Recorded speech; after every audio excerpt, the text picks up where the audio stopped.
for tuning into the Urban Scope podcast. I'm back with more hip hop news.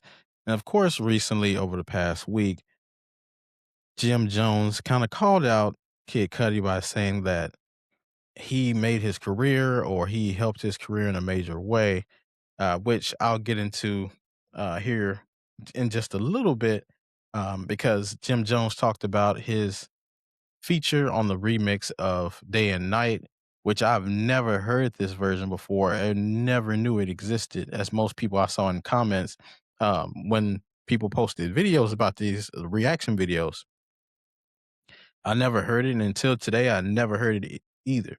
So I didn't go back and listen to that. Oh, Kid Cudi on Kid Cudi with Jim Jones. It doesn't sound right to me.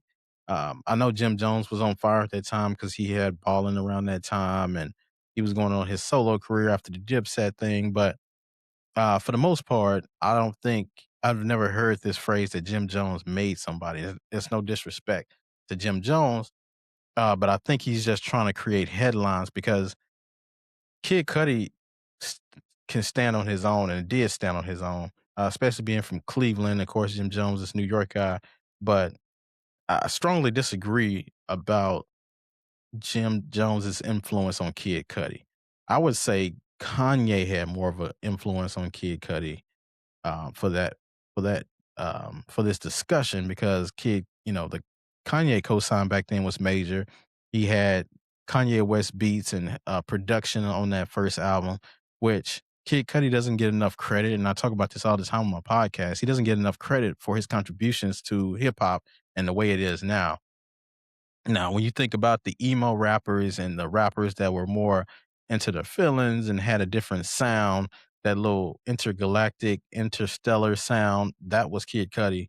So a lot of those artists today, like a Uzi Vert or a Travis Scott, all those guys got their style from Kid Cudi. And a lot of the younger kids today listen to Kid Cudi's music. A lot of Kid Cudi's music is in the DNA of those artists today, especially those ones that's not pure hip hop, those ones that may have a rock sound with it or might have like a lot of melodic rap. That was Kid Cudi. Melodic raps was out way before Kid Cudi, but when you mix the melodic sound with the rock star look and the rock star sound with the emo rap, that was Kid Cudi. He was one of the first people to be in his feelings, and also he was, you know, the marijuana rapper. So he had all of those fused into one, which created a whole new sound that people really didn't have. And when I first heard him in '07, '08, it changed a lot in hip hop for me because the sound started changing. People were less talking about the gangster rap and the street raps and things like that. It mostly became about who you are as a person and being more honest in your raps about, deficiencies that you might have or your mental health and things like that. So he started getting into that bag more. I don't think Jim Jones ever really talked about that in his music. It was more just like the street and coke rap. He was more he was different than that. I think he mostly drew his influences from like a Lupe Fiasco and a Kanye West, Common and other backpack rappers in the Midwest like that. He wasn't trying to be Jim Jones or needed a Jim Jones influence because for one, they have two different audiences. Jim Jones's audience, of course, is the street guy, the fashion guy, things like that. Kid Cudi's group was the outcast, the introvert, the guy who was the underdog. Jim Jones didn't ever give off that persona. So, maybe he had a lot of influence in New York because Jim Jones hopped on the remix and a lot of New York started to gravitate towards Kid Cudi. But for the most part, being from Cleveland, and I was in Memphis at the time in Nashville, um, we was listening to Kid Cudi back then when he had that Make Her Say song, and then he had the Man on the Moon era. That whole era was due to Kid Cudi's influence, not just because of Jim Jones. It was more deeper than that, and it had more. Let me say, I don't want to say, I want to say he gave him influence in a particular area. I can give him credit for that if that's what he wants to get credit for.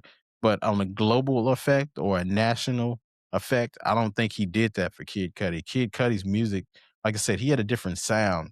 and he had Kanye West backing. Now, Kanye West had a lot to do with that because with that production, because even with his artistry being the way it was, Kid Cudi's music started to fall off after the Kanye West influence kind of left. Um, and he started to go the rock way and he started doing soundtracks for like cartoons and stuff. And he just went different directions. But those first two albums, Man on the Moon 1 and 2, were untouchable and undeniable. And the Cud was pretty good, but even the mixtape Cudi before all of this, he got a buzz, and that was way before Jim Jones, and that's when he had like a Wale influence, which I think Wale, even being from the East Coast, even had a stronger influence or impact on Kids Cudi music being able to get out because he was, collaborating with him. Kid Cudi has a Mary J. Blige, um, collab, and he has the Lady Gaga sample, so he had a lot of things going. And it's no diss to Jim Jones, but Jim Jones was not the even most influential member of his group. A lot of people love Cameron, then you like Jewels. You can interchange which one of those more influential during their time. But Jim Jones was definitely the third member in the group that was most influential or people checked for more because before even Ballin came out, most people probably couldn't name Jim Jones and the Dipset. And like I said, it's different. Um, and a lot of people, I know Joe Budden podcast was talking about, hip hop started in New York and all of this stuff. Yeah, but where it starts is not necessarily where it ends and where it is today because hip hop still lives in Atlanta. It still lives in the South, whether you want to give the South the credit for it or not. Hip hop is pretty much living in Memphis and Atlanta. New York is pretty much biting off of that. And the West Coast chimes in every now and then, especially what Kendrick is doing. But hip hop, you can't really name any artist that's really buzzing in New York right now. Nas is still my favorite rapper, but Cardi B is doing pretty good. But you don't have Jay Z dropping anything, and you're still relying on a 50-year-old rapper to be the best in that region.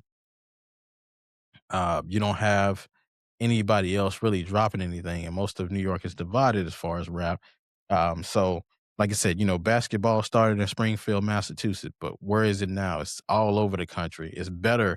They don't even really. I mean, you have Boston that has a team, but Springfield, Massachusetts doesn't even have a team anymore. When you think about pizza, it started in Italy. It's all over America now. It's all over. It's global now. It's better than where it was, where it started from. So hip hop starting in New York doesn't tell me anything. But of course, that podcast is pretty biased as far as hip hop goes, because they pretty much poop on other artists from other regions. But then New York, they make some kind of justification for it. But shout out to Ice. Ice always gives a neutral um, resolution or a neutral analysis when it comes to this hip hop thing. And he's able to see hip hop in different light from different regions, but they give him flack for it. But for the most part, he gives a neutral assessment of hip hop from all different regions. But the New York talk about hip hop, you know, we give you credit for the origins and where it started up, but Atlanta and Memphis, they got it from here. Um, because New York is just like I said, it's the mecca. Of course, I always get credit for that. But just because it started there doesn't necessarily mean it's there now, which it's not, or it will be there in the future. So a lot of the hip hop New York sound is from a Southern influence now with the production for sure, and things like that in the swag and the culture comes from the South. It doesn't come from a New York influence anymore.